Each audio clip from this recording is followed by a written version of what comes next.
he said, "Oh shit, I forgot I had to go to CVS and pick one up." I think they're all incandescent though. So, other than that, Ant, how's everything with you? All right. Yeah. Just life. Life is nice. Life and ebbs and flows and managing tension. Managing tension. We talk about that all the time. Absolutely. Yeah. Well, that's it. There's going to be a little bit more. I kept telling people about the updates of to this studio itself, like what's going to happen at the studio, because we had all that we had those days that we had to go to the town to hear about what they wanted to do, whether they wanted to tear the whole building down or whatever. And it doesn't seem like we're out of the woods yet, to be honest. But we're allowed to work a little bit more, and that's all that matters. But anyway, for the time being, I mean, it's on pause, at least to our knowledge. And even if it was something that they were actively pursuing, it would still take time to go through. So, it will. Who the hell knows? I don't know. I'm not attached to anything anymore. I'm not attached to anything.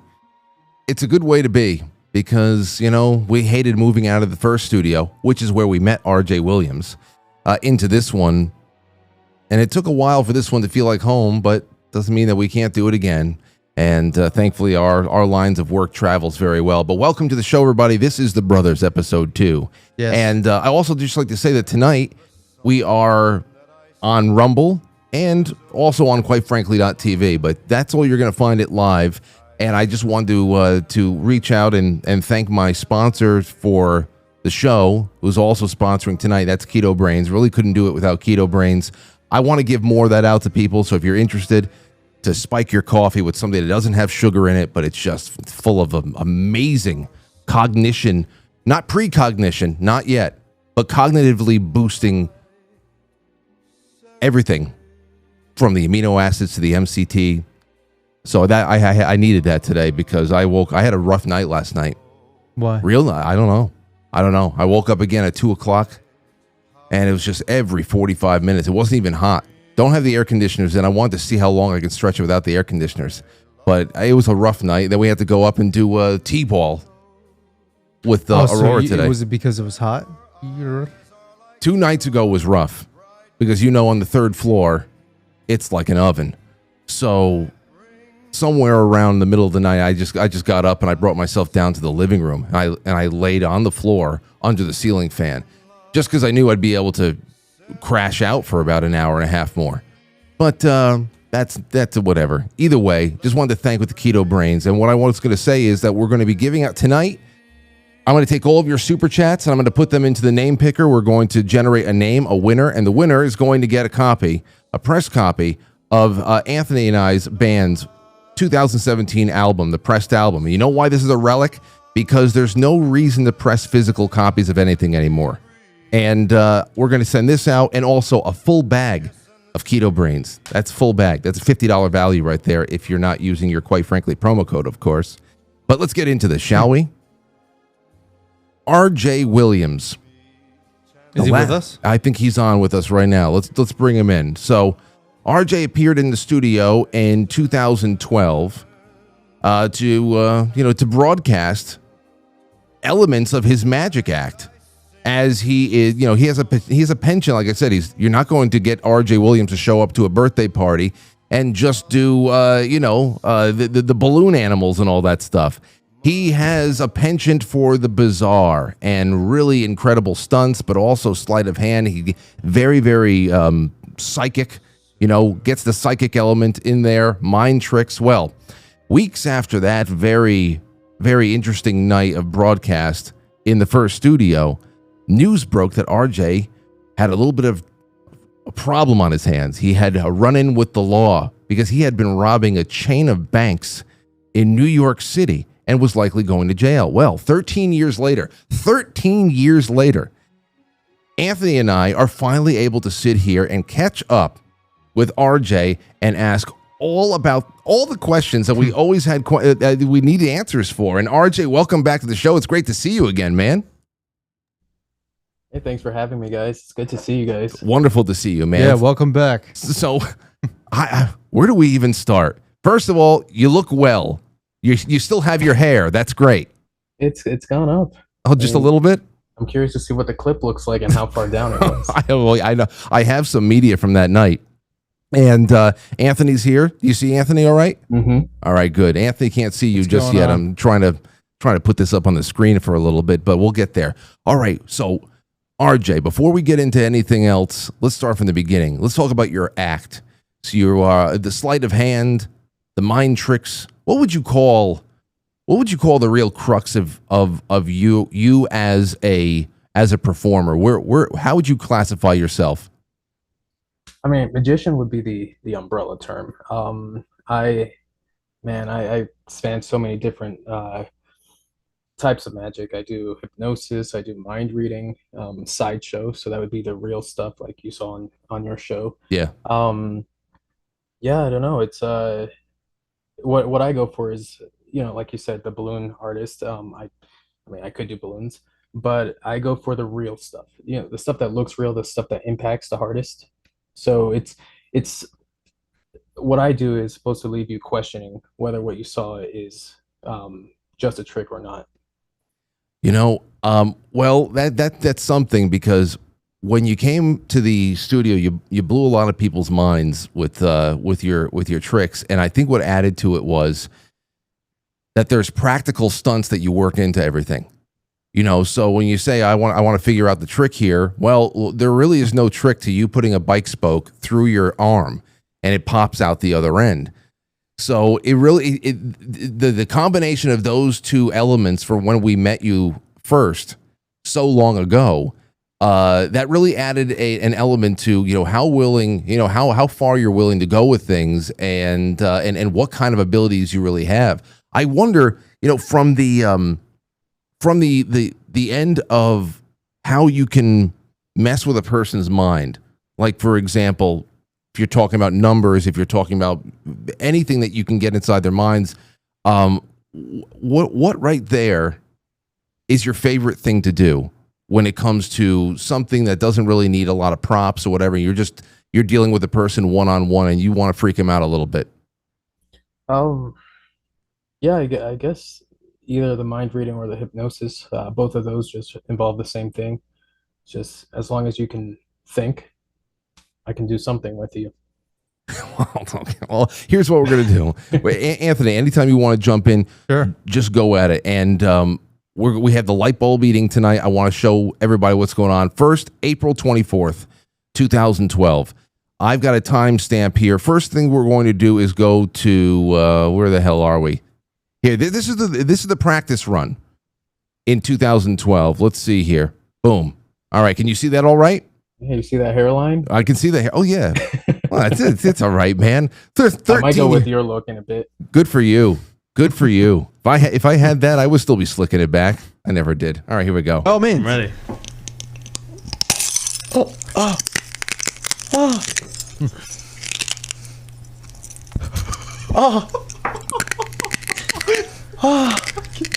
RJ Williams has signed a waiver, everybody. That's right. We made you sign a waiver when you came in because I was sure that you were going to open your mouth. It's going to be filled with blood, and everybody. Now let everybody know when you came in this night, you already had a record for eating a light bulb. And what was that record at the time? It's about 32 seconds. It was 32 seconds after that night. I think you said it was like 33, 34. It was 34. Right. Yeah, you're right. And so this was a test run. So you're not really doing it with much urgency here. You just wanted to show us, we inspected this light bulb. It's an incandescent bulb. And you just bit off you bit off the metal end of it to get down into the crunchy end. And you actually made it look like it tasted pretty good. He's really doing this. Dude, the fucking crunch alone scares me. This is class. Sounds like Jaws when he's eating people. Oh my god. It's like a fucking ice cream cone. I want it. Actually looks hungry. Oh my. This is the Jolly Rancher. Oh. Now the worst part is when you would take your hand and force your jaw up to pulverize the glass and actually use that to tell everybody at home that there is no trick to this. You actually just have to eat it, right? That's it. There's nothing to it but to do it. Okay, so but now if anybody else at home, what do you say to people who? I don't know. I have a feeling that 9 out of 10 people would bite into a light bulb and they would cut their gums, they would cut their tongue. How the hell do you? Oh yeah, there is a system to it. I'm not saying there's a trick to it, but there's a system to it. If you do it improperly, it can cut up your mouth. You can swallow it improperly. I mean, have you ever had a chip that you bit the wrong way Oh yeah, or that you swallowed the wrong way? yeah. Now, imagine a light bulb that's much sharper, and once it's in your stomach, there's nothing you can do about it. So you try to throw it up, it could cut you. You try to get it out the other end, it could cut you. So if you don't do it right, yep. Kill you. Jeez, RJ, can you put your microphone up a little bit? Sure. It's not really low in volume, but it's a little bit muffly for some reason. Better? A little bit more. Give me a little more if you can, because I can always put you down. Sure. Oh no. There's not much more I can do with that. Okay, that's fine. You sound good now. As long as you gave me a little bit more to work with, that's good. So Sure. that was the first one. You got everybody really making. I don't know. It was uncomfortable that night. But 1628 is when you go and you make this run for the record. Let's go there again because everybody should know what the hell is happening here. 16. Oh, there's the bikes. Oh, hold on. Wait a second. Wait. Pull this thing out of his arm? Wait. Look, there's the bike smoke. Oh my god. Oh my god. Actually, can I pull out? And then Mike goes over. Anthony, did you remember this? But No. Mike went over to him.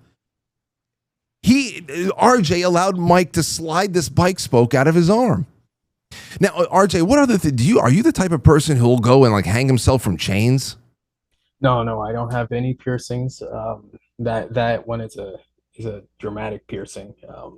So no, that the only ones I have are, and it's not a piercing. It's any place I've pierced has been through my jaw, through my arm, through my forearm.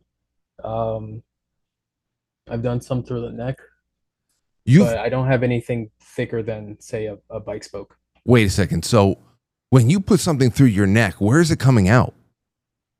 My neck. Oh wait, it's going. Wait, it's going through. But your back? Is it coming out the back? Or No. It's if it goes to the front, it comes out the front. You can't see it with the beard, but Wait, so is that the that's trick? You frustrating. pierce your arms? Say that again? Is that the trick? Like you actually have a piercing that's No. He pierces it with. The only places I've ever been pierced are those spots, but the hanging stunt is like an actual piercing. You have this hollowed needle, maybe as thick as my thumb, and it's hollowed and it will cut out the meat. Dude, see, here's the thing about this. And we asked you the night of, and I guess you have to have a very, very intimate knowledge of anatomy to be able to get through this. But you are filled with vital organs, veins, arteries, Nerves. all that. I mean, you're talking about the neck, but even just like the arm, nerves. What the hell do you do to even practice for something like this? Well, it's just that you gotta know anatomy. I mean, I'm sure there are people who do it without research, but I marked all my veins. I've had instances where I've touched a nerve, not pierced it, but I've touched it. And so then I go, all right, that's not where I'm doing it next time. So there's things like that, trial and error, and I just don't. Yeah, trial and error. Well, and now, how long have you been doing it? At the time that you were already doing this for a while when we met you in 2012. yeah, was it 2012? Yeah, so 2009, I guess I was doing the spokes because I had just graduated high school. So that's where I said, all right, that's where I'm taking my magic full time. It's just incredible. Well, you know what? Let's get to this now. Here is where we're going. Hold on, 18. I think it's around 16-minute mark. Okay, we're contemplating. This is the record. All right, this is the night that we really have to spend a lot of time on because the rest of our story that we're going to be talking about tonight really is rooted from here. And here we go. Let's see here. and realize how much of a daunting process it is. But now, Hold on. Try the veal. It's the best in the city. No, he goes. it needs your vacation. And Make me throw it up. Rockfish. I'm gonna Sounds Polish. and everybody, this is human seconds. I'm using it on my iPhone. There you go. Seconds. Wow, look at that iPhone. Look at how old that iPhone is. So now you're trying to beat, I think, 34.8 seconds to swallow. It's not, you have to consume the whole thing, has to be out of your mouth, okay? And here's what we got. What to do is count up every 10 seconds. This way I could keep a track of how You got it. how far behind I am or what. You got it. Every 10 seconds. So it's like I'm training you right now. Okay, ready? Hold on. Do you You two tell him when to go. Just stretch. Crack that Stretch. open. All right, let's go. I gotta get the yawns out, you know. Yeah, okay, now do you want to do like a 3, 2, 1? Yeah, if this way I know when you're starting. So you're gonna give me the count. Everybody? Ready? And 3, 2, 1, go.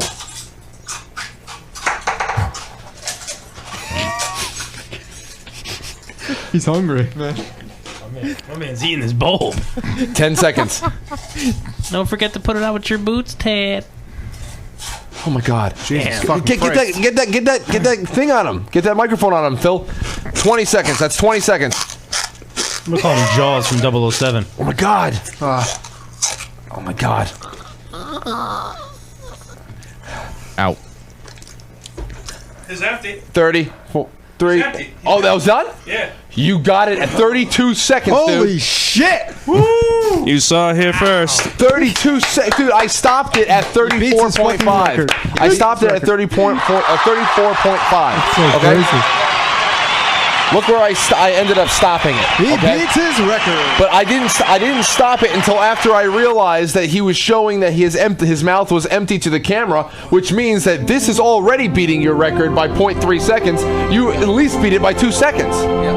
This is a real band of brothers, Look at man. So everybody was, then we all started hugging and crying. It was just it was a very emotional night. So you guys were hugging and crying at the end when the cameras were off. You remember what happened at the end of the show? What happened?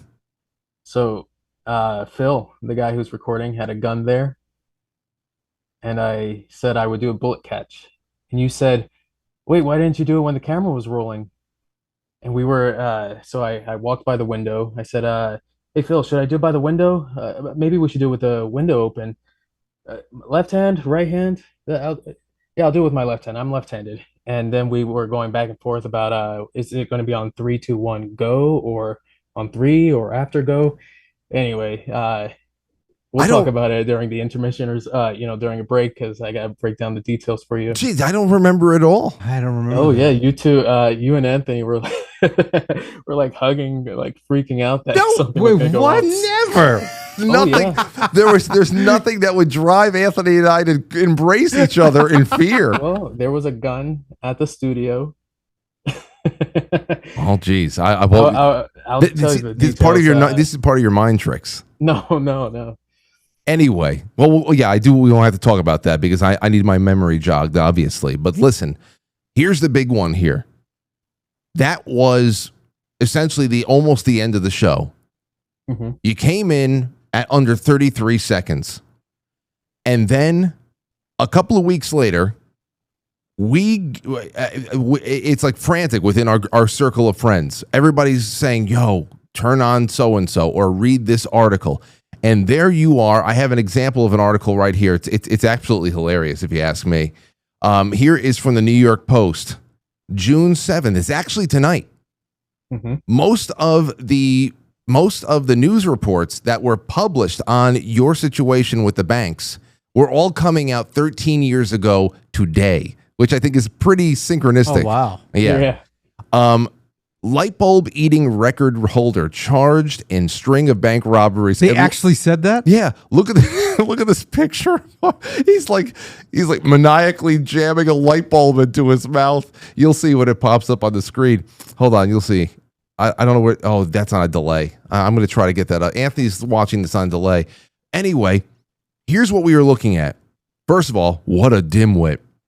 Lightbulb scarfing wannabe circus freak. What the hell? Wow. Jeez, that's harsh. My favorite line is when they say self-proclaimed magician, and it's like, no, I am a magician. I mean, you just obviously, Yeah. because I can't wait to know more about this. Anyway, Lightbulb scarfing wannabe circus freak has been busted for a 4-borough bank robbery spree. Must have been good at something. R.J. Williams, 22 at the time, who holds the world record of wolfing down a light bulb at a stomach-destroying 33 seconds. Now, you want to know what's hilarious on our end, RJ? That obviously this is a very trying time in your life. This is a very tense time. You are being made to face decisions you were making and possible punishment and all that stuff. And obviously we're shocked because you were just in our studio not too long ago and we were wondering, wow, how did the timelines work out? Was he already knocking banks over while he came over to the studio? Was he still thinking about it? But at the same time, the first thing we could think was these sons of bitches at the New York Times and the New York Post and the 33 seconds is not the record. It's 32 seconds. He did it on our show. Why aren't they talking about us? we were like, can we please just get a little bit here? So, yeah, we know it was probably really bad for you, but we were pissed off that nobody had the record correct and where you had broken it. But let's talk about this now. That night, April, what did we say? April 24th? Hold on a second. It is April 24th, 2012. You had, when I contacted you after all this time, we finally found each other and we were starting to work out this timeline. You said that your first bank job was actually the night before. Yep. Okay. Tell us about April 23rd. Actually, tell us about the weeks leading up to April 23rd. When do you make the decision that you are going to rob a bank? If I recall correctly, I thought about doing it on a Friday. If you could just speak up a little bit. Yeah. Sure, I'll hold it. So I think I was thinking about doing that on a Friday, and come Monday, if that's what the 24th was, is when I did it. So I said, all right, that's the plan. I'm going to research for the weekend, and I'm going to execute it first thing Monday morning. Or, whatever time it was. Wait a second. So you're saying that the day of the broadcast, that morning, you robbed a bank? No. The day before. So the day before I had done it, and then do you remember how I got on your show in the first place? Yeah, a mutual friend. Right. And what it was is he had called me with you guys around, and I thought it was just him, and he was asking me to remind him how to stick a needle through his hand. Yes. So, and then what it was is he said, by the way, I did it with these guys next to me. They wanted you to come on my show. So I'm sure that had to have been a couple of days or a week. So from the time that I heard about that, I hadn't yet done it. So between being told, hey, come to our show, and going to your show, that was the first bank. So what was the decision point? What was the motivation? Obviously, money has to be a part of it, but money was not. So was it just a technical challenge? Beating it was the same thing as a bike spoke or eating a light bulb. It was the fact that I know how to do it. I've done research, and now it's, can I do it? How much money did you make over the course of all of your robberies? So they have me for 11 banks. Wow. Five were failures, 6 were successful, and they had me for 14,000, right? Now, I will tell you that when I was going through the timeline, I noticed that most of the articles were ones I already recalled. And then I said, some of them are missing here. So there's at least 3 or 4 more banks they don't have.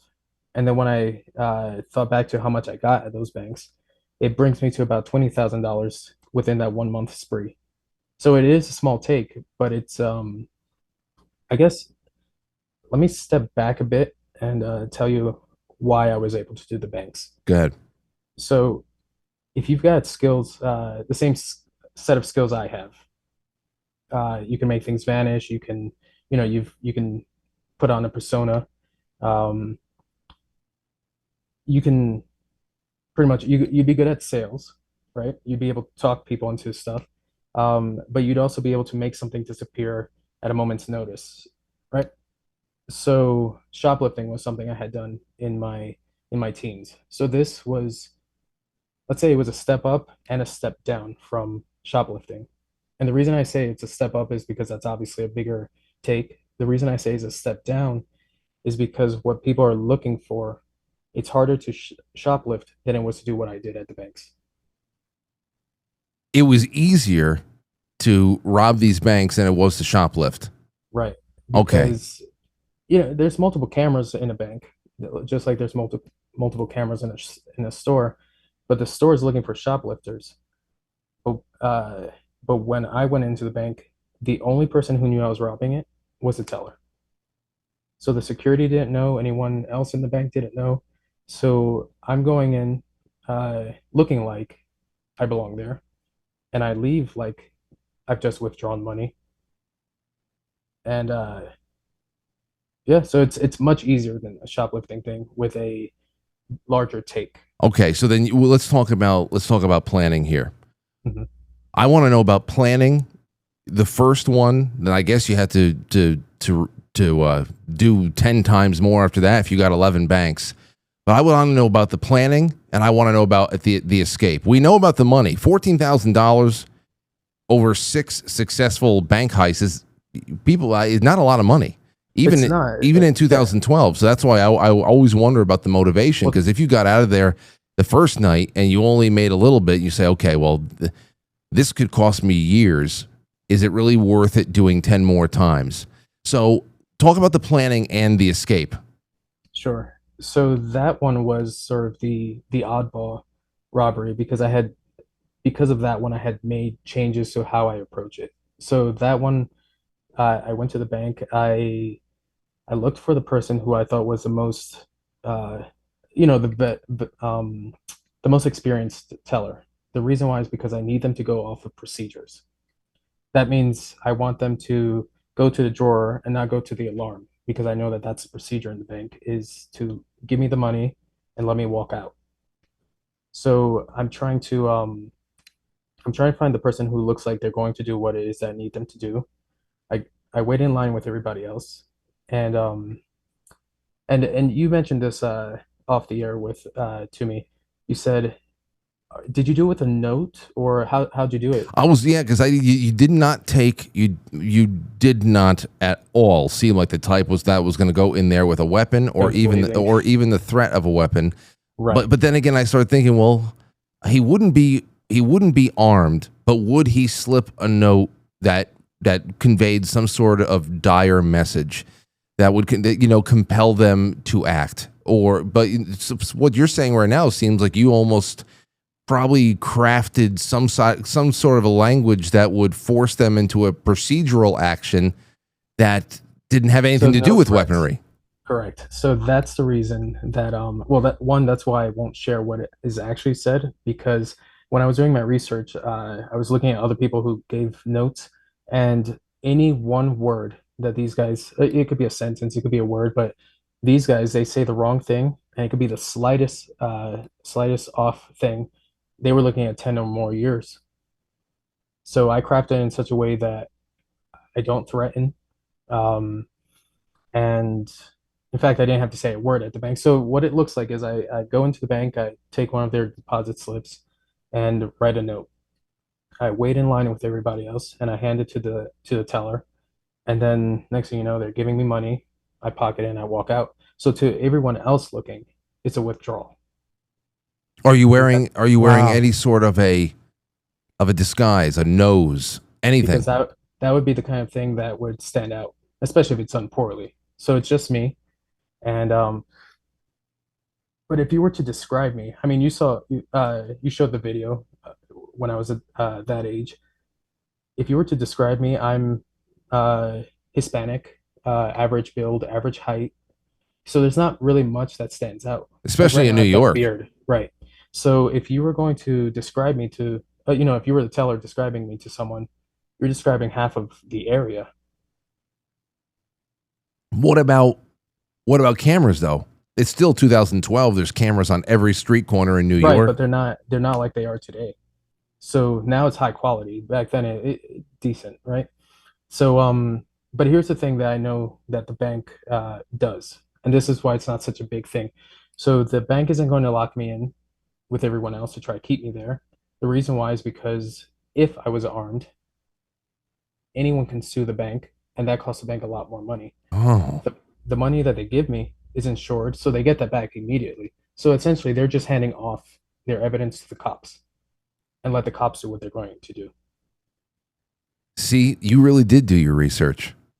So that's why the small take is not such a. The small take wasn't such a bad thing for me because, like I said, it was bigger than a shoplift.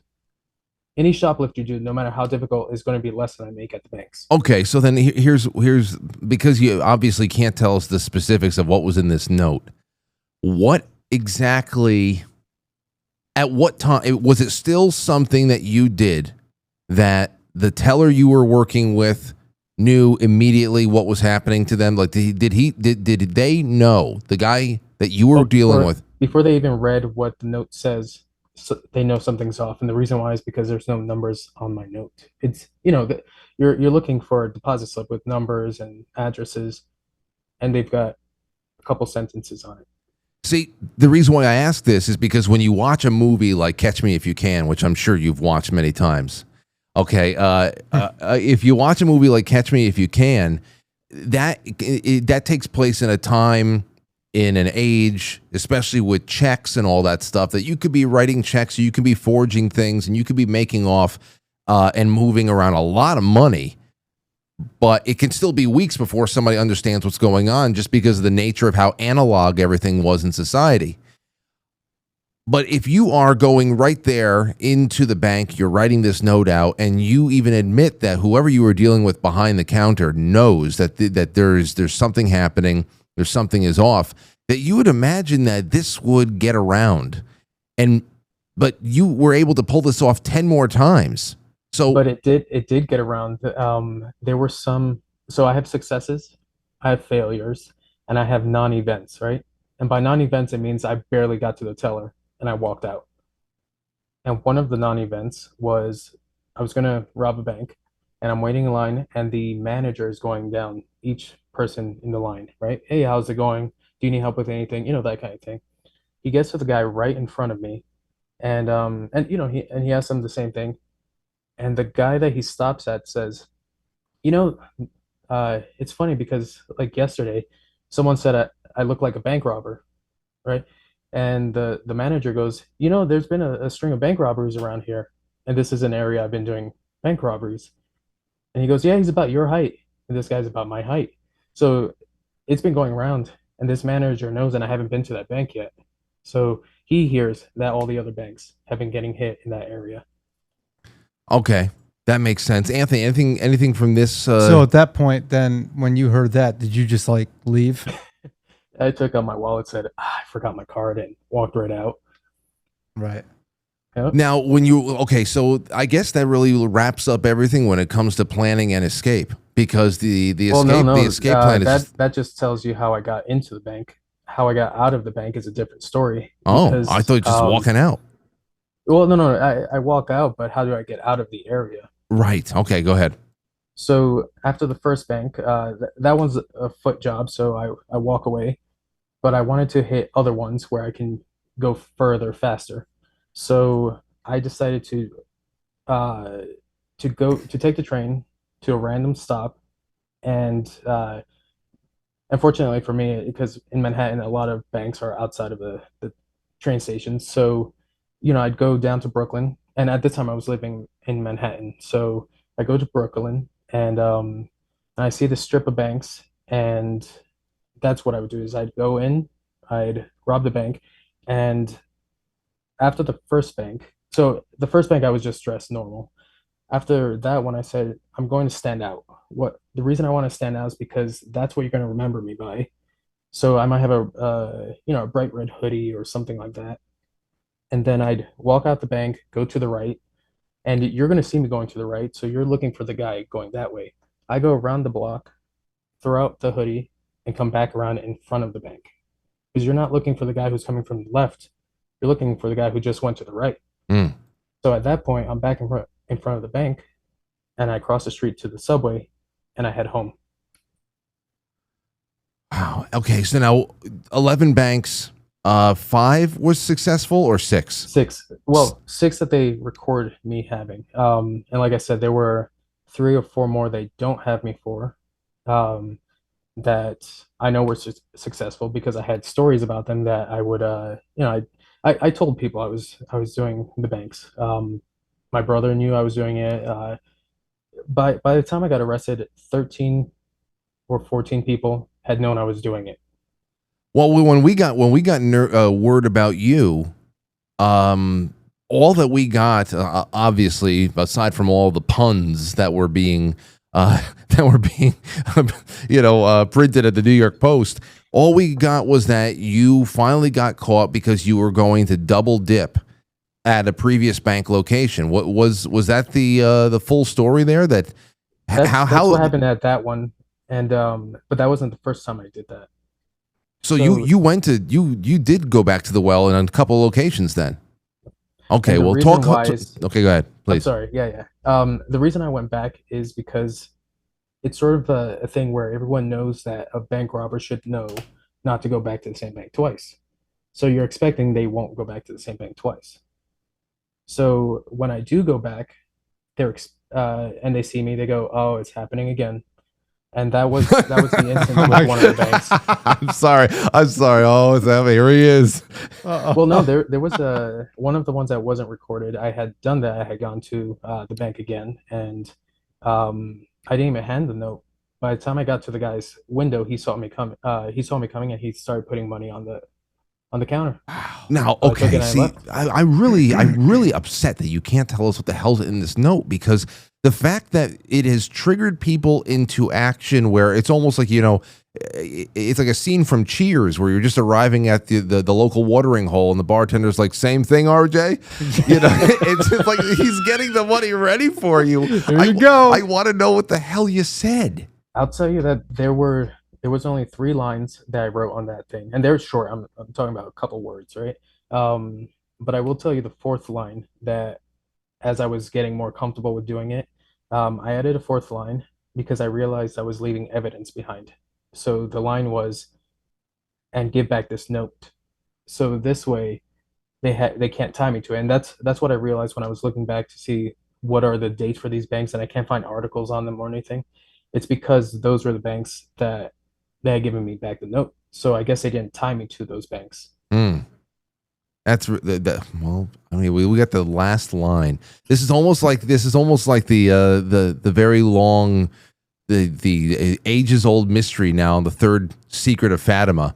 Just want to know what the hell the third secret was. But let's just talk about arrest day then, because there's so much happening all at once, and now you're starting to become a little bit of a local celebrity. Obviously, everybody that is in banking in New York City across the 5 boroughs, they must be sending each other memos, and they must be sending each other even blurry images from their CCTV cameras and all that other stuff. What does arrest day look like? And everything leading up to that, were you considering at that point stopping? Was this just an addiction at this? Did you have a money goal at that time? Because once you do it once, you say, "Okay, I beat the system. It's a magic trick in and of itself, and I'm proud of myself." But I mean, does the motivation morph at all over the time? Yeah, I got bored of doing banks. It got so easy that I said, "Well, where's the challenge in this?" So the last bank that I did was going to be the last bank I did, regardless whether it was successful or not. And that's because, so that was June 6th. June 7th is where you hear about it. June 5th was my birthday. So Wow. I said, "Happy birthday," by the way. Oh yeah, happy birthday. Thanks. So what it was is I said, "Okay, June 5th, I'm now 22.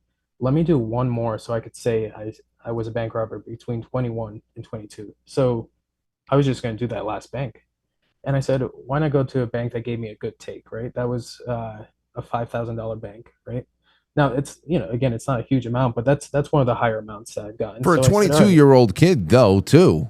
For less than 3 minutes. Yeah. So I go back there and I start writing the note, and I hear one of the tellers on the phone. So it's not on the PA system. Excuse me. It's not on the PA system. It's just her talking really loud saying, we're being robbed. The guy who was here on Thursday is back. And so I just take the note, pocket it, and I leave. And I'm very good about checking to see my weak spots. I'm trying to see if anyone's following me. And this is something I've learned as a magician, is to make sure I know my bad angles. And I think I'm in the clear. So I don't go around the block because I guess it's just a really long block. So I go into a doorway of a building, and like one of the articles says, I pulled Superman, right? I changed the outfit, and the way the cops got me was because someone from the bank had been following me, so they saw what outfit I changed I changed into. And then the other thing was when the cops pulled up, I guess I wasn't sure how to react, because the hard thing is to react surprised when you're not surprised, or any sort of off emotion. So if you're feeling happy, it's hard to It's true. sad. So I'm trying to play it cool when I shouldn't be playing it cool, because if any cop car pulls up to you, you go, oh, what the heck is this?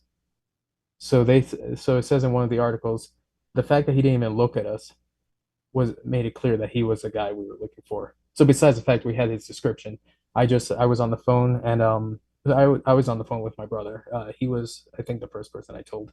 And I said, hey, I was in the wrong place, wrong time. I won't be seeing you later. And that was that, right? So he already knew I had gotten caught. And my call in the precinct, they give you one call, was to a magician to cover my gig that I had that day.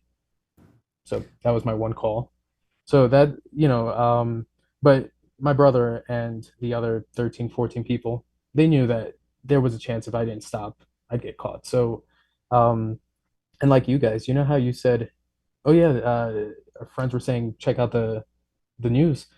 All my friends, they told me I don't watch the news. And yet for some reason I had the news on, and there you were. So everyone that I know happened to have the news on that day, and they all knew. Yeah. That it got around, and at that point we had only known you that one night. This is the second time we've spoken to you in our lives, but it's crazy because so much was established on that one night at the studio, and then so much happened in between with this that we're just kind of like peering through this looking glass of the media. That I almost feel like we've had. I don't understand. First of all, 13 years doesn't feel real. That's number one. But it almost feels like we never left off, and there was actually been a relationship in between those 13 years somehow, but it's just not. In fact, it's a story we've told over and over again because it's one of those just crazy things. We had this amazing guest. We had a crazy night at the studio. A couple of weeks later, we realized he was a bank robber. And I think part of that had to do with the fact that I didn't just go on your show to talk. I had several near-death experiences on your show. Or it could have been near-death experiences. You don't eat a light bulb, so I think that really broke the ice for us. Absolutely, and not only that, but we were hanging out in the war room in the back before and after the show a little bit there too. Card tricks, things like that. I mean, it was really just an interesting night. It was a lot of fun, but we were just thinking over this period of time, what the hell was going on, and what were you experiencing? So what was the trial like? Like, how was your judge? Anything you remember from the trial? And then I want to know what adjusting to, what the sentence was, because I know you did some prison time. And then let's just do that right there. The trial, judge, sentencing. Sure. So I'm gonna go back just to the day of the arrest because that's the precinct, right? That's where you get fingerprinted. So pretty much I figured if I get caught, I'm not going to deny it, and I'm not going to run, because if they catch me, right? So they have me in the room. They read my Miranda rights, and then they say, okay, here's a picture. Is that you? Yep, that's me. Is this your note? Right? They have a photocopy of it. Yep, that's my note. And we did this with every bank. So after that, they said, okay, so what was it? Because at this point, I told them I was a magician, right? And they said, what was this, a publicity stunt? I said, no, just because I could do it. And we sat there, we watched some of my YouTube videos I had up. And did you watch the episode of your? No, it was just whatever. Damn it! Whatever came up when I typed my name. so maybe you didn't have the right SEO for it. So Yeah. but yeah, no, we we had a blast. They laughed. I guess I showed a couple tricks or something. Um, anyway, so I get to the arraignment, and they're reading the charges. So you get a bank in the Bronx, you get a bank in uh, two banks in Manhattan, two banks in Queens, this many in Brooklyn. So as they're reading it, the people in the seats are going, "Whoa, what? Whoa, whoa!" Because it's so many banks, and the judge pretty much had to tell them to quiet down or they get kicked out.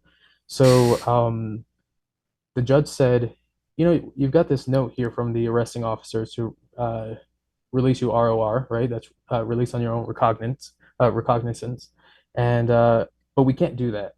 And the reason why, and so this is the arresting officer saying, yeah, let him go. He's not a flight risk, is because I was breaking news that day, and they said that would look really bad if we let a bank robber back out on the street after being breaking news.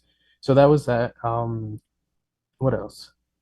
No, and then the rest is me just sitting there in county for about a year before I get sentenced. So, and I could tell you stories in between, but that's pretty much what it was. So you were in custody for a year before you even sentenced. Before I was sentenced, and that was well, I had a lousy lawyer the first time. The second one, he was trying to play an angle that I said, no, you could do that with someone else, right? He wanted to do an insanity plea, and I said, okay. And if we do that and I fail, right, we lose this trial. He wanted to take it to trial. I said, what am I looking at? And he goes, oh, you're looking at like 15 plus years. Whoa. So I said, no, let's just take the sentence they gave me, right? And what was that? Sentence. So it was 2 to 6 years. So so they could let me out at 2, and then I could do the rest on parole. And that's what I ended up doing. I ended up doing under 2 years. And part of that was because I did a boot camp for nonviolent offenders. Interesting. That leads us right to my next question, because I'm thinking about you. I'm thinking about how happy-go-lucky and kind of squirrely you are. If you came into my courtroom, it's like, this guy knocked over 11 banks, and I don't know, he's just kind of fun. So I never thought that you were going to get a lot of time, but obviously you're not going to get away without anything. So right. Under 2 years, because you actually help doing help other people turn themselves around and doing boot camps and all that stuff. But I have to know about what adjusting to prison was like, because I would have to imagine if I was going to write this into a movie, you would become some sort of a prison celebrity where you're doing magic for everybody and everybody's eating out of your hand and you got nothing to worry about. What was it? What was adjusting to prison like? Sure. So the way I tell people what jail is like, now here's the thing. This is jail at the medium sort of level, right? I'm not high security level inmate. So I can't speak on that, but the medium I can speak on. And for me, if you're not a jerk, you don't have a bad time in jail. So if you're the tough guy and you want to fight everybody, but that's not me, right? So I'm the I'm the entertainment. I'm the guy that every gang member, so it could be from Bloods, Cribs, the Latin Kings, everyone comes by, watches the magic show, and for those 5-10 minutes, we're all buddy. After that, they go their separate ways, right?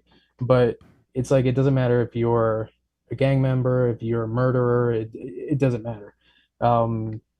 Everybody likes magic. That was the name that they gave me, and I try to get rid of it. I have a story about that name too, but yeah, no, everybody liked me. The correction officers, the captains.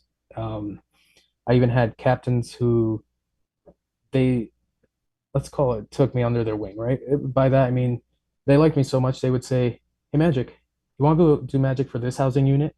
And they would take me to different housing units, and I'd go do something like that. I spent time in the bubble, right? That's the correction officer office, and I'd go do tricks with them. So they'd give me stuff I don't have or I don't have access to, coins, dollar bills, whatever, and I'd do the tricks with those things. So yeah, I got to move around the jail, under watch of a captain. Yep. Did you ever go to college? No. See, because the reason why I ask is here you are, a guy who is, can make his way through big cities, prisons, and all you need is a couple of coins and a little bit of razzle dazzle, and you do. There's no college that you can go to be able to handle situations like this and be this crafty and resourceful. And I just wondered about that, and I figured you didn't, because it's a lot more self-made with the whole thing. Let me look, and I don't know if Anthony has anything to ask, but I do want to know is low points, because one way or another, you're 22 years old. You were planning on saying this was the last bank I'm going to rob, and that ended up being the bank that screwed you up. And in that moment, when you're being taken in with all that adrenaline and everything else, you have to know that perhaps Lady Luck is going to be on your side, and you're going to get something lenient, like the way you were able to get through this, and it really wasn't that bad at all. But on the other hand, there could be somebody that wants to throw the fucking book at you. It could have been at least 10 years out of your life. And so there's probably a lot of things you're contending with at that point, where you just have to breathe through it. So when you go through the trial and you are now serving your sentence, like talk about some low points, because obviously we know how you coped. Right. Yeah, I can't say I had like big low points. Now there were points where, I wish this had gone a little different. I had a daughter at the time. So she was, I guess she had just turned a year. No, anyway, she was about a year. So she was either just under or just over a year. So I didn't get to see her often. So I didn't get to see her walk for the first time, but she did come to visit. So, so there's that. But in terms of, I don't know.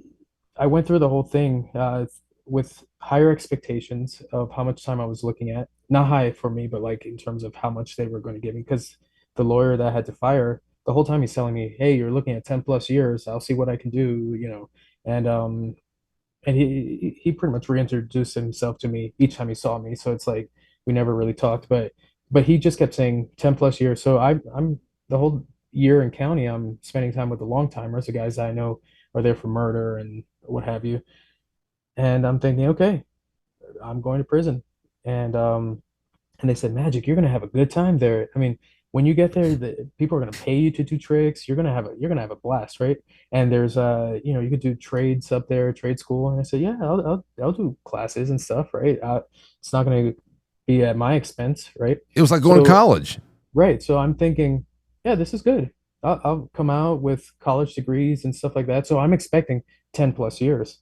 So but when they hit me with 2 to 6 years, and because the low number is under 6, I get to do this program. And I said, well, how long is the program? They said, oh, it's 6 months. Well, I mean, that wrecked my brain, because I'm expecting a long time. I'm not expecting to go home by, before the end of the year. So, yeah, so it wasn't hard. I didn't have a lot of low points. I had days where I was bored out of my mind. You're in a cell, and but besides that, I mean, everyone liked me. Correction officers were going home, showing their kids my YouTube videos.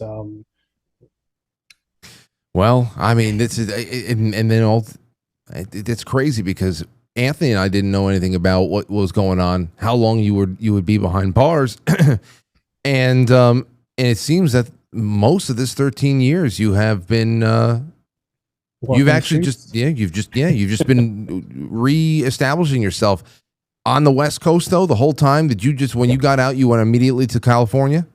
No. I was in New York. Once I got out of jail, I went to trade school because one of the guys in jail said, "Oh yeah, I did construction," and I had hopes to do it for theater, right? Because this guy did it for like MTV sets, and he said, "Oh, I made a ton of money." So I said, "That's what I'm gonna do." So I went to trade school. I have yet to work in a theater, doing construction, but and then I meet the person I'm gonna marry on the subway. So that one is a funny one because that was one of those things where, if you're in the military, they break you down, they build you back up. In jail boot camp, they break you down, they don't really build you back up. The reason why is they want to break you from your old lifestyle. They don't want you to go do crime. They want to just break you. Yeah, I wasn't broken, but I had a different view of myself, I guess. Right? Naturally, yeah. So I said, okay, I'm gonna start doing shows again. I'm gonna build my confidence back. And there was this one psychological trick I would do, which is I'd walk, I could walk down the street and I'd look at someone. If I make eye contact, I'm not breaking eye contact. If you break it, I've won, right? The idea is now I'm the more dominant, I'm the more confident person of us. So that was just a little trick to sort of build myself back up and say, yeah, I could do this. So I'm on this train and I see this woman. She's lint rolling her black dress. And I'm thinking she's going on a date, and so I look up and she's looking at me, and I don't break eye contact, right? So she looks away, and I go, I got this. I won that one. And I see from the corner of my eye, she keeps looking at me, right? And she keeps on, and I'm about to hit my stop. And at this point, I don't have time to talk to her. So I take out a business card. I put it on the frame of the map, the subway map. Yeah. And I look back at her, and I walk off, right? So a couple minutes before midnight, she hits me up and says, "Is this what you meant by this?" Oh. So, and what's funny is that, and I tell her this all the time, I say, it's so funny that we're married because of that note, and it's very similar to the banks. Because all I did was, I didn't say a word to her. I gave her a note, and I got what I wanted. So anyway, so that's and I that's the only time I've ever done that with a woman, and it worked out. We have 4 kids now. Wow. Yep. But yeah, so maybe a year or two after, a year after we met, I moved over to California with her, and I've been on the West Coast since. It's just really one crazy turn after another. I'm so happy for you, by the way. That's just it's a wonderfully told story as well. For those of you who might just be joining us right now, we are with a magician and an old friend, R.J. Williams, here with me and Anthony. We met him back in 2012, right around the time that he was going for one of the wildest rides of his life, bank robbing, and then, of course, reestablishing himself on the other side of a short prison stint, and thankful for that. But this is just oh man, a lot of loose ends being tied up tonight, and that's a tremendous story right there. Anthony, anything you got? Well, what's next? Yeah, what about now? Have you reestablished your act? And if so, how has it changed? So I don't do as much performing. I perform from time to time, but I don't do as much because I do more consulting. But Consulting magicians? Right. Okay. And then I wrote a book. I was hoping to have it done by the time we had this podcast, but so it's regarding escapes, because I said, all right, I asked my brother, if we wrote a book, what could we talk about? And I said, I don't really want it to be a book for magicians, right? Because magicians, they might or might not buy it, but it's such a small audience. I said, I want this for the public, but what could we speak on? All we know is magic. And he says, I don't know, escapes. And anyway, so we put this book together, and it's a pretty thorough book. When you say, for those of you, for the uninitiated in the audience, when you say escapes, you mean literally trying to get out of handcuffs and everything like that?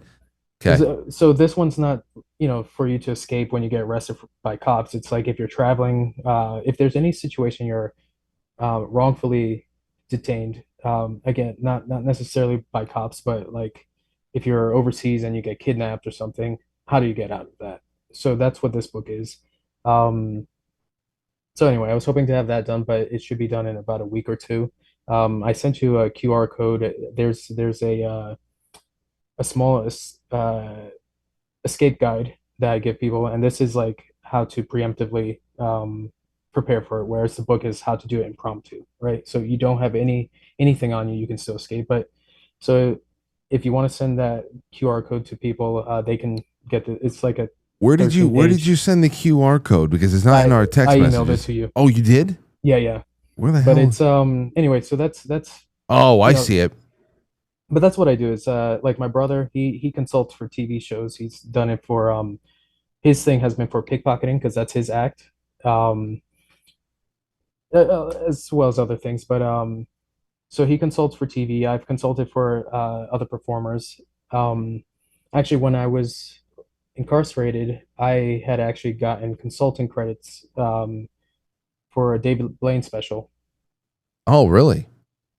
Have you seen his or know of I his Real or Magic one? I have not seen any new David Blaine in a long time. Yeah. Well, this one was at least 10 years ago. They- But That's new to in- me. That's at the end of it, he sticks a spike through his arm, and just after that, you get R.J. Williams in the credits for helping him out. So that's while I was incarcerated, I got that. So yeah, that's a thing. You were saying what were the low points, and I didn't really have low points. Like besides my daughter, there wasn't much. I wasn't uh, paying rent. I wasn't, people came to visit me. I had a great time. I came up with a ton of ideas for when I got out. So, um, I think the issue was from high school and on, I got away with too much, and I think that was a problem. So by the time I got out of jail, you had officers saying, "Man, if I wasn't on this side of the law, that's what I would do." That kind of thing. So you don't get too many people frowning at me robbing banks, eating light bulbs. It's like, well, again, your methodology is something that makes it very hard for somebody to really want to see you fail and not get back up on your feet. That because there are people who go out who will try to knock over a bank and they'll take hostages. They'll put bullets in people. They'll kill innocent people. They will destroy a lot of lives along the way. I mean, you found a way to craft a 3-sentence note that could possibly put a couple of $1,000s in your pocket, and you walk out without incident, and all based on your tedious research of bank protocol. So it's almost like you were there trying to solve, fiddle with the Rubik's Cube more than it was how am I going to steamroll everybody's life that gets in front of me and a couple of dollars because I need money. Right. So it's just a different story compared to say a Bonnie and Clyde who are just like soaking the earth with blood, along the way. So yeah. And well, just one bit about the banks I didn't tell you is when I got sentenced, I didn't have to give back any of the money. So there was that, right? I not that I had any left, but I didn't have to pay any of that back. What was it? So there were multiple banks, right? And I said I did multiple banks. I went back to the same bank several times. There were also days where I did multiple banks in one go, right? So there was one day where I did a Brooklyn trip, and I got off on the subway, off the subway, went to a bank. Now, when you're getting off the subway, is your heart pounding? Are you like, okay, here we go? No, at this point it was getting easier. I mean, I was pretty much doing this for sport.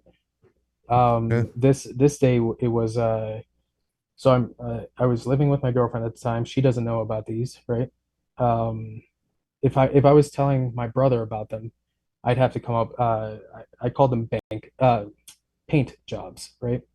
So just so I could talk about me doing something. So I'm going to go do this paint job, and I tell my boss, hey, I'm taking off tomorrow, right? She thinks I'm going to work, so I leave in my work outfit. I go buy a different outfit, one that stands out, and I go to Brooklyn. So I go into the bank, do the same thing. I get to the teller, and I walk out.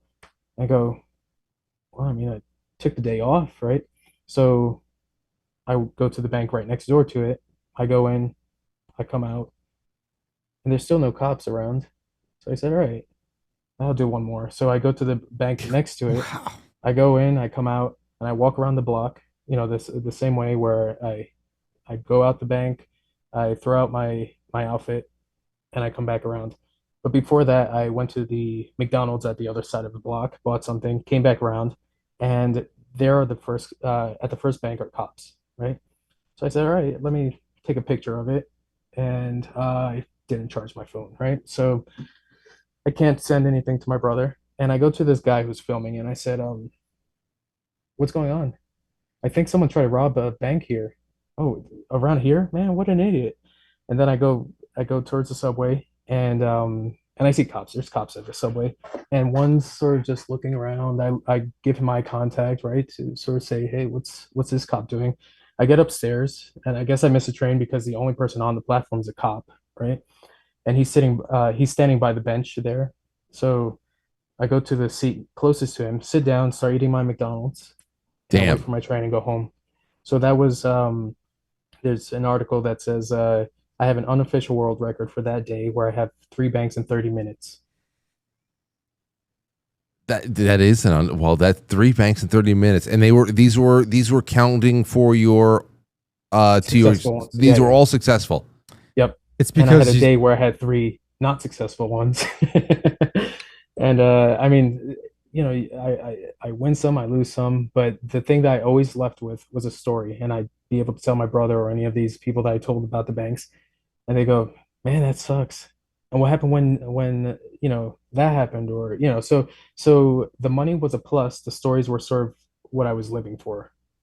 And what were you gonna say? well, I was gonna say, I think so. The reason that you didn't, do you think that by you sitting down and eating the McDonald's, it kind of put you under the radar? That's a great move. Yep. It's a great move. Why would you get yourself? I mean, So close, you're as hip close to as I hip.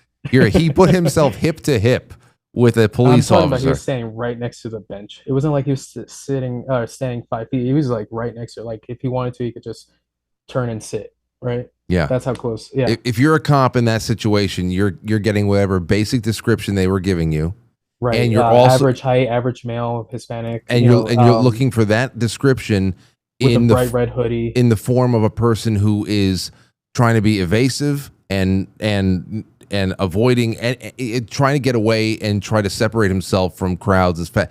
They're looking for suspicious behavior. Right. So he's already looking for a needle in a haystack, and the needle he's looking for sits right next to him to have a Happy Meal. It's fucking brilliant. So then what happened with the bad days? Like, you know, where So you're talking about just bad days in general, or the bad day where 3 banks failed? well, yeah, where you failed, you didn't get the, you know. So that was one of those where I was being a little lazy. I didn't want to go far, right? What it was is so this was, I guess it was a Saturday or something, because my buddy from high school says, "Hey, you want to hang out today?" I said, "Yeah, sure. You want me to go up there, or you come down here?" And he goes, I'll drive down to you." So I know I have a half hour, right? So I said, "Okay, what am I going to do for a half hour?" So I go to banks around where I'm living. So I go a couple blocks down, and I hit a bank, and this woman is she's looking at the note. She looks at me, she looks at the note, and she starts reaching under the table. And then she goes to the next desk under the table, and I'm going, man, she can't be any more obvious, right, that she's hitting all these silent alarms. So I leave, and so I get out, and there's this this car. It's got these tinted windows. It's got this huge antenna on the back. And I go, yeah, that's obviously a cop, right? So I'm walking, and it's going slower than traffic. So, you know, like I don't know. This day, everyone's being obvious. There's not one subtle story in this, but so they're going, and I go up a one-way street, right? So traffic is coming his way, so he can't turn up with me up the block. You get what I mean? Yeah. So I do that. I see that he continues, and I turn back. I double back, and I go to a bank across the street from where I just lost that cop, and I try that, and you know, give the note, and she yells. She says the other teller's name. She yells it out, says, "We're being robbed!" I go, Oh man. So I walk out of that one, and so you know my MO is I get to a corner and I throw out the hoodie, right? Well, for some reason the street I'm going down has no trash cans anywhere, and this is a long street, right? So I'm going down, I don't see a trash can. I've got the evidence in my hand, and sirens. I just hear sirens going all over the place. Shit. So I get to the corner, and there's no trash can there. So now I'm holding this bag so I picked up a bag and just shoved it in there, right? So I've got this bag, and I'm going, boy, they're closing in, and my buddy calls me up, says, "Yeah, I'm here." Where you at? I said, "Oh, 2 blocks down," right? So he drives 2 blocks down, and I hop in the car, and I'm like, "Go, go!" Right? Obviously, I don't want him to speed off. He was your Make it getaway. obvious. But he didn't know that you needed a getaway. No, he knows that he didn't know I needed a getaway. But he knows that I'm a bank robber, right? He's one of the. So You can't give a bank robber friend a lift. You just can't. You don't know if he's on a job or not. no, once I hop in and he starts driving, right? We have no plans for that day. It's just hang out, right? Cops are passing by him. I'm like, oh boy, that was so close. So he goes, all right, what do you want to do? I said, I don't know. What do you want to do? He goes, oh, I'll go to my friend's house up here. I said, yeah, I'll hang out with them. And hey, do me a favor, could you drop me off by that McDonald's right there? I know the area, right? And I said, yeah, I'll meet up with you later. So whether he knows I'm doing it or not, he knows I just tried to rob 2, right? Right. So he probably suspects I'm going to try a 3rd, but meet up with me afterwards, right? Whatever. So anyway, so I go to this bank, and You did a 3rd. yeah, Holy so shit. so I give the note, right? And I'll tell you one more line that the note says, right? So this is half the note at this point that you have, right? It says large bills only, because one of the times I robbed a bank, they gave me a stack of 1s and 5s. So I said, oh, never again. I want large bills this time, right? So it says large bills on it, and the person looks at the note, says, we don't have large bills, right? It says, hold on. It goes back, comes back, and says, yeah, my manager's looking for some. Well, I know what's happening. You're trying to get me in trouble. So I gave her a look, and I walk out, right? The look was like. But did you take the note with you though?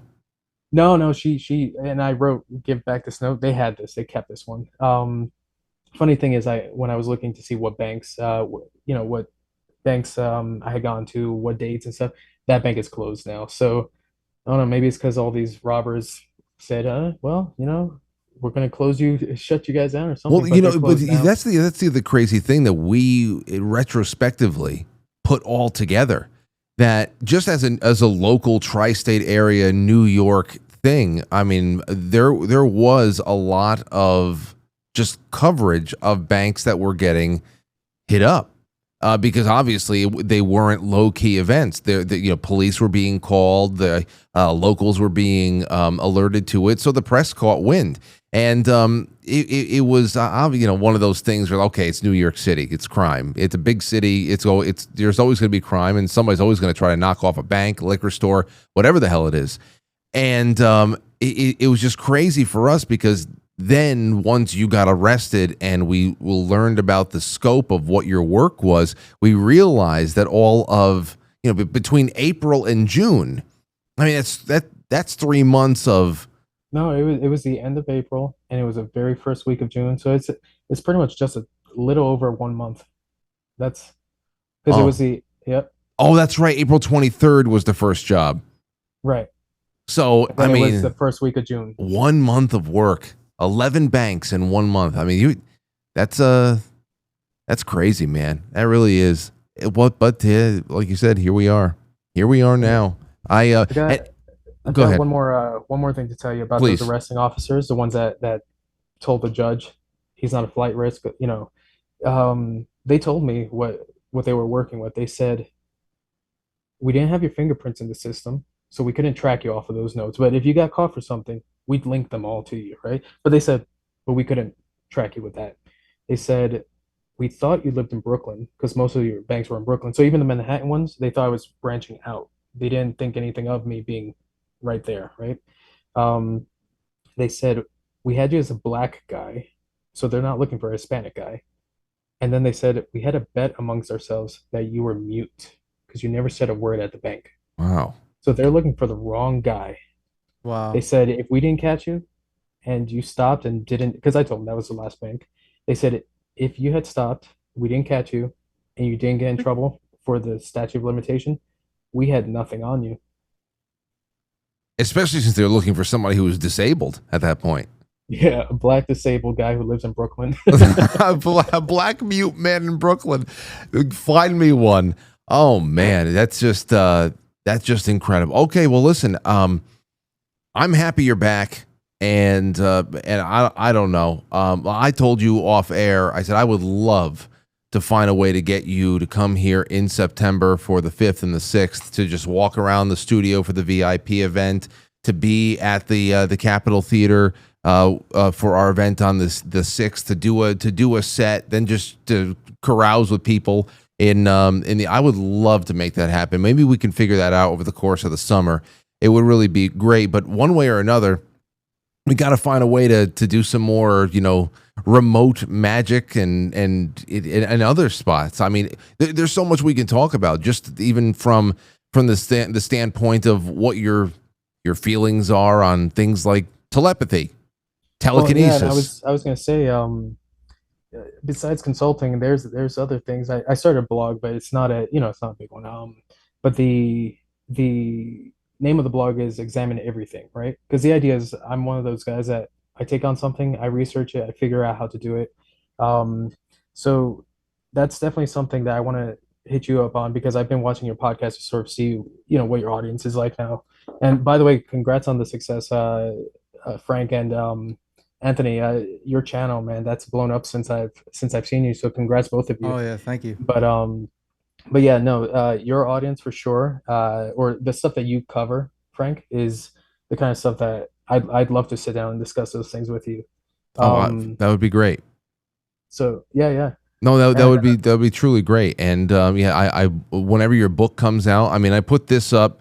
Where the hell is it? There's the free escape guide. I got I've got your QR code on the screen, so people will take a snap of it. But whenever the book comes out, you just let me know, and I will. First of all, we'll feature it in the Quite Frankly newsletter, and maybe you can actually even write a blog to accompany the release of the book, and to kind of tie in the talk we had tonight. So I'll definitely let everybody know about that book, because the fact that it's an escape book that is for the layman and not for fellow, you're not just trying to reach your peers. No, and none of these are trick ones. These are ones like I'm talking about. You're strip searched, right? You have nothing on you. You can still escape. It's out of what is it? Rope, zip ties, duct tape, handcuffs, chains, locks. So okay, no, that would be wonderful. There's that. Other than that, the way I would love to end tonight is to get back to a little bit more of your act, and that is the light bulb. Do you happen to have an incandescent light bulb you can eat right now? Yeah, I initially the lamp that's lighting up this room, I said, "Oh, that's the light bulb," and then I thought, "Oh boy, I need that one." So I found one. It's not. Wait. Okay. Well, you know what? I just need that one. No. I've got another one. Here's something. Whatever you do, if it is possible for you to actually put the light bulb into a socket and show people this thing works, it's real. Yeah, turn it on. If you can turn it on, that would go a long way. So this one's not super bright because it was the only other light bulb I had lying around. So it is. I gotta go. Oh, hold on. There we go. There you go. Turning on. Right, so it's a bit blurred, but you get the idea. Yeah. Okay. So did Anthony just walk away because he? No. Anthony came over here. My studio monitor is out, so he has to stand behind me to watch here. I thought he was just not gonna have it again after last time. See, okay, so I'm not gonna time it. I'm just gonna sit back and watch this happen again. All right, I'm gonna put the mic right there so you guys can enjoy as much as I do.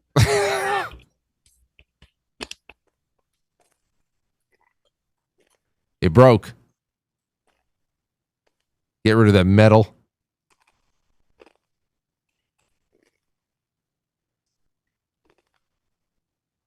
Just the little chips now. Now, good golly. Sounds like a cat eating kibble. Yeah, and there's stuffing. Oh my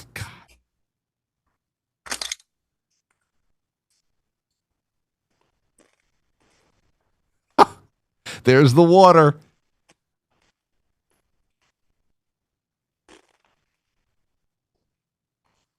And there he is, pushing the jaw up to grind the bits of glass.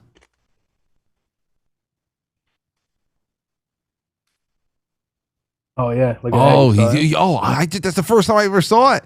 There's a little bit of a cut there. Well, it's been Wow. so long since I've done it. Wow, wait. But oh, one thing I want to say about that stunt though is I'm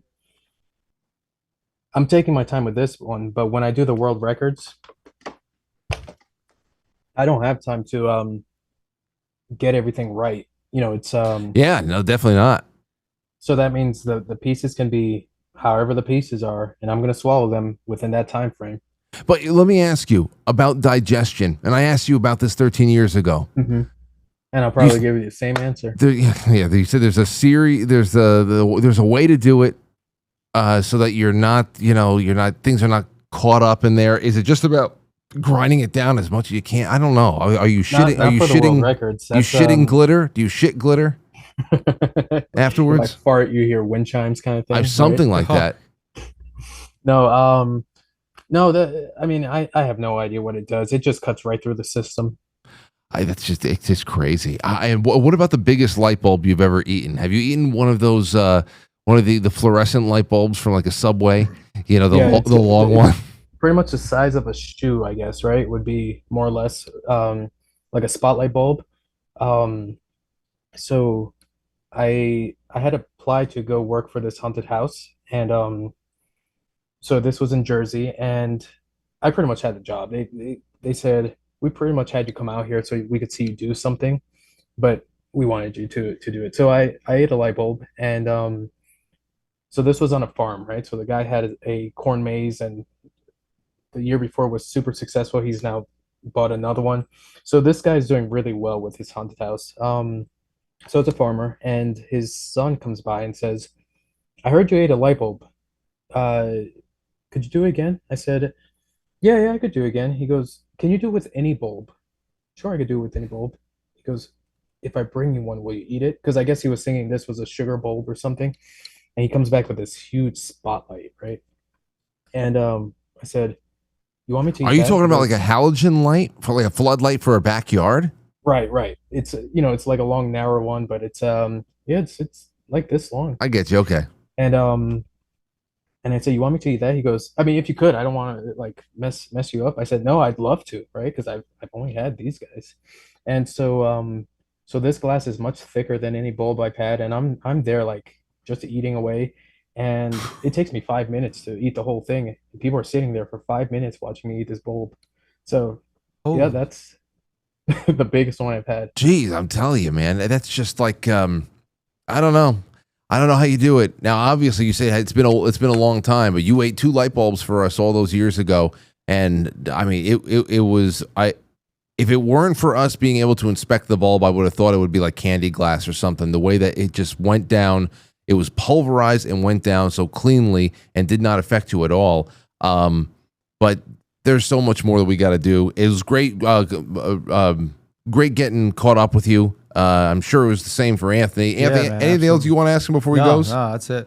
It was great. It was great to catch up. So let me know when the book comes out, and let's talk off air because I love to just have you on to just analyze things. I mean, you are an illusionist, so when it comes to even just media, when it comes to whatever you have, your research has brought you to other areas and how the world is. The world is divvied up, and the things that were shown. We just did for a film club. We just did The Prestige. Oh yeah, no, that was an excellent breakdown. I had my brother watch that one too. I love that movie so much, and when you really think about the messages it sends you, it goes But far. at what cost? At what cost? But have you That's me with the considered? banks, right? That's it. Have you considered the cost? Because you weren't making yourself rich. I mean, you had plenty of McDonald's money, that's for sure. But what was the cost? I don't know. Even that you turn lemons into lemonade. So let's see where it all goes from here. And before we go, something for you to think about for when we talk next, because I started to realize from your previous guest that you're a Roman Catholic, right? Mm-hmm. So religion's one of those that I think would be an interesting one because I did examine the Bible. I read through it 3 times, right? So just so you know, my wife is a pastor's daughter, right? So when we got married, I told her, I figured because I'm a skeptic. I said, well, if we're gonna be together forever, we're gonna be on the same page, right? So I was an atheist, and I said, all right, I'm gonna know this Bible better than any other Christian I know. So I read it through 3 times, and anyway, that's something I think would be an interesting discussion I would love to have because it. I'm going from a skeptical perspective. I would love to have it because, and again, like I said, I don't know how much traveling you do, but it would be great to have you here, not only in September, but I don't know, whenever you're out and about, just to always consider this as a travel destination because there will be a seat made open for you. But R.J. Williams, everybody will know when the book comes out. We will keep in touch. Is there a website or anything you want to leave people with before you take off? No, I just a book. Oh yeah, my brother's channel because we'll be promoting the book there. I'm probably going to be doing some magic stuff with him as well. He moved. Anyway, so his Instagram, because that's where you'll probably see me some more. Is Are you guys twins, by the way? we could be Because when I conversation for another time. like weeks and weeks ago, yeah, talking about the Prestige. Weeks and weeks ago, when I told Anthony, he said, you know what? I'm looking for this damn I was R.J. wondering Williams. how you found me. And through him. I found your brother thinking it was you. And Wait, aren't you twins? Because I remember that vaguely, that you had a twin brother.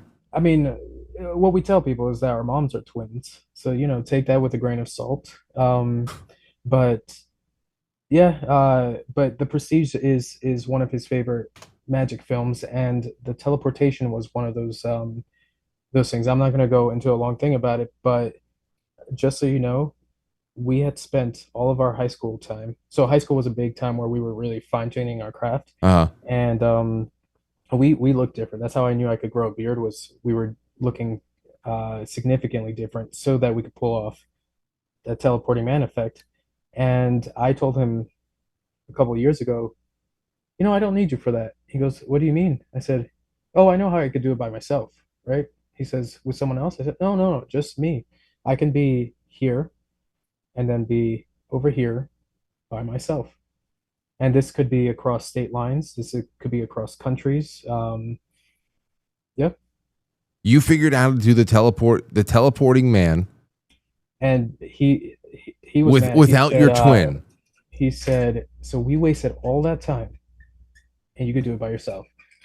So maybe off air, I'll tell you a little bit about that one. Well, I'm going to have to see it. Don't tell me about it. I'm going to have to see it performed. I mean, I'm such a big fan of the movie. The fact that you're actually living it with an actual twin. And now you're telling him, I think I can do it without you. Well, shit. Nikola Tesla has entered the chat. All right, man. Well, listen, RJ, it's been wonderful to hang out with you again. Thank you for gracing us on this Saturday night, a story that we've been waiting to hear for a long time, and I'm glad we did it. Yeah, me too. Thank you for having me. All right, brother. Absolutely. Have a great night. I'll send all the best to your family. Will do. Have a good one, man. All righty. You too. Congrats again, both of you. Thank you. Thanks, dude. Congratulations to you. Be well. Okay. Wow, Amp. It's a long time. You know, it's funny. I've never, ever, it makes a lot of sense. And everything that I had assumed has been confirmed, because I never thought it was anything that was violent or implied violence. And I was patient, said one day we'll get a little bit more inside baseball on this one. And man, that was very satisfying. Very satisfying. Yeah. I mean, it's right in line. Actually, it's like it's a perfect extension of that night. Actually, like just like the way that you would, if you were to write the story, if that was like some kind of movie or something, that is 100% like in line with the way his personality was that night, how that all unfolded. It's just matured, you know. And you think about what he's gone through, and essentially, prison became like a trade school for him, like college. Well, everybody says, I'm going to college, going to figure things out. He essentially went to college And he got a better education than most people that actually go to a 4-year undergraduate school did. Because I get the feeling that the cops are really impressed with him. Yeah. Like when he's like when he leaves the room, he's showed out in chains and stuff like that. The cops are standing behind. They're just like, damn, he's a good kid. Damn, this guy is awesome. Yeah, he's awesome. Yeah, I wish we could do something for him. I don't know. I'm gonna call so and so. The cops were the super bad cops. Yeah, that's exactly what I'm thinking about. I'm thinking about like R.J. Williams is like McLovin, and it's like super bad. Oh, you know, you'll meet her. You'll talk meet about her. their wife. You'll meet talk my about wife. his wife. Don't worry. I can already see where this relationship's going. You'll meet her. Oh, man. Okay, so we have some super chats here. It's 10:32. I'm going to open up the line, 914-200-0269, for a couple of minutes, for as long as I can, to read all these super chats and to get them into the name picker so that we can pick a winner or two. I'll send out some copies. I have a couple more copies of Set the Charge. Sky goes on over here, so I'll send out 3 copies, but the first copy will have a full bag of Keto Brainz attached to it. And then the other ones, maybe I'll get you some samples as well. Either way, I'm going to need your address, so it doesn't matter. All right, 914-200-0269. Give us a buzz if you wanted to just say any thoughts about tonight's show. That's the topic. That is all. Give us a buzz, and let's go to those super chats. First of all, over on quitefrankly.tv. Hello, Frank, Anthony, Pyretta, and RJ. Happy Friday. That's from Amethyst Cat. Thank you, Amethyst. Thank you. Wonderful. Winston Dave says, that's some crazy shit right there. Yes, indeed. Let me take a call. 309, you're on the air. Go ahead, Dan. Frank, Anthony, oh, God. Friday. Turn it off. Sorry. Sorry, I'm trying to turn off the... Hey, ironically enough... Crazy shit. I'm so sorry. Let me take... Oh, 309, you're on the air. Go ahead, Anthony. Oh, turn it off. Okay, we're going to have to do that later. You call back, Daniel. Okay, 914-200-0269. 914-200-0269. Daniel sounded like he was struggling. He sounded like that was a real struggle right there. We have Winston Dave says, that's some crazy shit. Vesper says, why do some people rob banks? Because that's where the money is. Thank you. Vesper says, thank you for your honest, unembellished story, RJ. That's the best thing about it. I just love the storytelling there. The way that he connected that to where he has found his wife and how he met his soon-to-be wife on the train by leaving the same kind of note, actually leaving some of the again, is a month of robbing banks and a couple of years in prison was like going to college for him. He came out with a skill, and instead of robbing a bank, he acquired himself a life partner. I think that's fantastic. All right, let's give Daniel another shot. What's going on, Daniel? Thank you so much. So sorry about that last time. Anywho, just for the ironic sake of it, a long time ago when I first started watching you, I actually thought you were Anthony when I first started watching your show. For instance, you were playing your show and the long hair was coming on. I was like, is that what's underneath baseball cap? And yes. It took me a couple minutes, but yes, I thought you and Anthony were the same person for a second. So that's it. That's all I wanted to say. Well, so sorry about the first time. Oh, dude, don't worry about it. First of all, it would have to be a much larger cap to fit that kind of hair underneath it and not have anybody see it. It would look ridiculous. Yeah. I kind of look like Dark Helmet or something from Spaceballs if I had hair underneath this. Absolutely. I mean, if you're drinking that the coffee, oh God, the Keto Brainz. Keto Brainz, yeah, exactly. I mean, you guys look almost exactly the same. Yeah, this right here. If people said the same thing, when I put this up from the road, where the hell is it? Here it is. A lot of the comments I got, and thank you for the call, Daniel. It's wonderful to hear from you. A lot of the comments I got about this Keto Brainz spot was, "Oh my gosh, you look exactly like Anthony." Everybody needs Keto Brainz spiking in their coffee. A spiked coffee, right, Dave? Hell yeah. Alrighty. With There me you go. and Just Dave? take that scoop and throw it right look. into this black hole. Nice. All right. Before Keto Brainz. Say. After I think Keto it's- Brainz. Oh yeah. There, look, there I am, and there you are. It's what? We're brothers. That's the way it is. That's the Morning up. That's the name of the show, my friends. But no, there's nothing underneath this cap. In fact, I just freshly shaved it last night. So there's nothing there. Absolutely nothing. All right, let's see. 914-200-0269. Let's get back to these. Ginger45, thank you. Mr. Pete, thank you. Ginger says, thank you, Frank. Well, thank you. And Gambera, it's wonderful to have you out there. Loving that. We were supposed to have some feature time, to be honest. I could have had this live across all of our platforms, but something did not take for some reason. I will look into that because there was a reason why it was going to be Rumble only. Either way, this is going to be premiered next Friday when I take Friday night off. It's going to be premiered on the YouTube and other places that it was not live on tonight. So there's a recycling system that's being built into all this new content that I want to create and the new shows that we have going on over here. So there's that. All right, now our Rumble rants, and then we're going to take off for the night. First one up from before is, first of all, I got Cascades that was giving out subscriptions before. Cascades, make sure you get in touch with me. You're aside from all of this, but I'll put you into the raffle as well. Big Chief Patriot says, Brothers, Part 2. Let's fucking go. Good to see Ant in the studio, loving the Saturday night streams. I think they're great. We got to grow them. Yep. Cascade says, thank you. No, thank you. Get in touch with me, please. Grandma Grateful says, hello, Franklies. Icebox87 says, I would love that 2017 album, You Sexy Bitches. Well, I'm going to give out 3 of them. Cave Toad says, you're going up against UFC, brothers. Time to engage a rear naked choke. Dominate the Saturday. Loving the show. What the UFC's on? Is it on Rumble? Because that's the only thing I cared about. Is it on tonight? I think that's what Cave Toad said. Grimbold says, the Broas. That's it. And a Big Cheap Patriot says, RJ going straight keto bulbs. Yeah, I hear that's a good one. Bulbs. Keto bulbs.